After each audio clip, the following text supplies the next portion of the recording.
Quinto tópico, sábio e revestido de conhecimento. Vamos então nos aprofundar mais nesse tema que temos considerado ao longo desta lição. Pergunta A.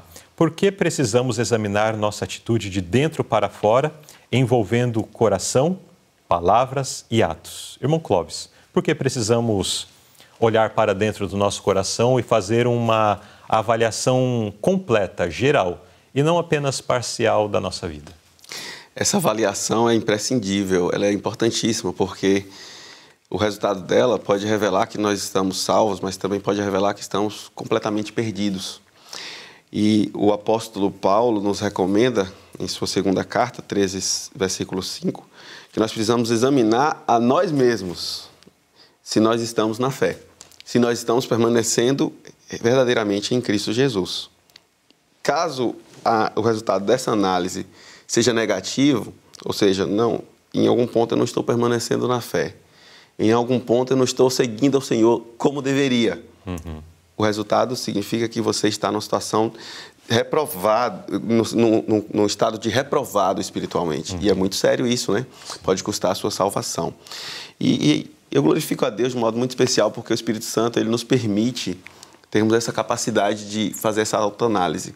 Quando a gente busca o Espírito Santo, ele traz o colírio espiritual que lança luz sobre o nosso verdadeiro caráter, sobre os nossos pensamentos, aquilo que a gente tem realmente nutrido, e a gente consegue entender, pela graça de Cristo, se realmente estamos na fé ou não. E essa deve ser uma busca diária, esse autoexame, né, profundo, espiritual.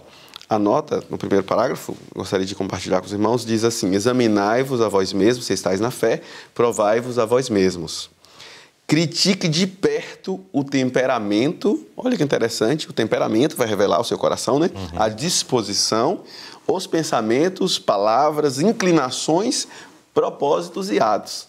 Então percebam que aqui a gente tem que ir na fonte mesmo, no cerne, né?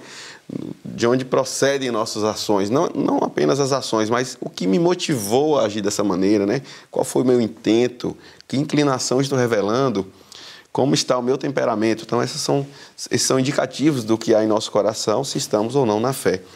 Como poderemos pedir com sabedoria aquilo de que precisamos, se não provarmos pelas Escrituras o estado da nossa saúde espiritual? Então, nós podemos, pela palavra de Deus, entender o nosso estado, né, com o auxílio do Espírito Santo. E que você busque realmente esse autoconhecimento espiritual que é tão importante, tão relevante. E ele vai passar pelo exame das suas palavras, das suas ações, mas acima de tudo, do que vai em sua mente, do tipo de pensamento que você tem acariciado aí em seu coração. E aqui nós precisamos ser muito sinceros, né? Com certeza.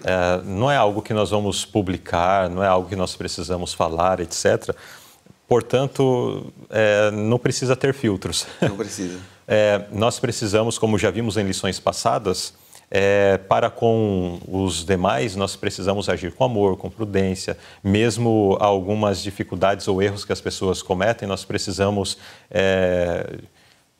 estar ali manifestando o amor, ajudando-as, né? Ou mesmo relevando situações. Nós já vimos em lições passadas sobre isso, em semanas anteriores. Mas em relação a nós mesmos, aí nós precisamos ser muito francos, muito claros e muito diretos.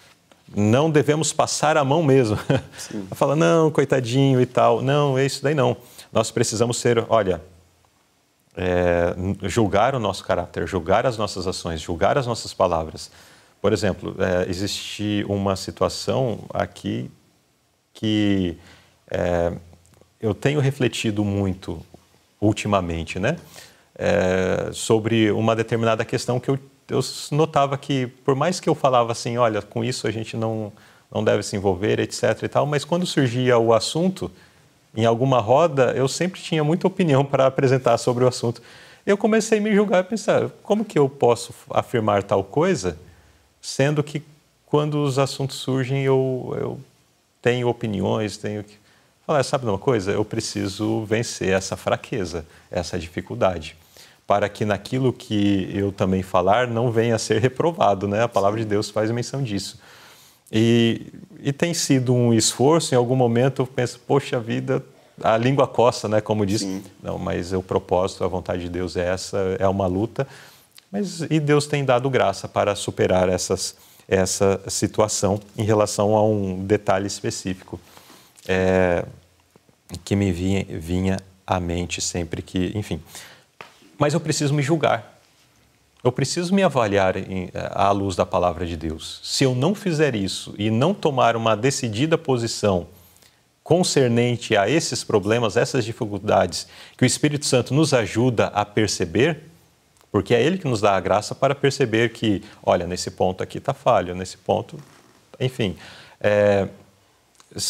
Mas se nós não estivermos decididos a ter uma atitude de acordo com a vontade de Deus referente a isso, o Espírito Santo também fala uma vez, fala duas vezes. No outro momento da lição nós já estudamos sobre isso, o Tiago também menciona. Agora me fugiu o pensamento se foi na lição que nós estudamos esse trimestre ou foi na lição de Pedro que nós estudamos no trimestre passado. Vocês sabem que essas lições nós preparamos no momento bem anterior da semana em que ela realmente está sendo estudada, né?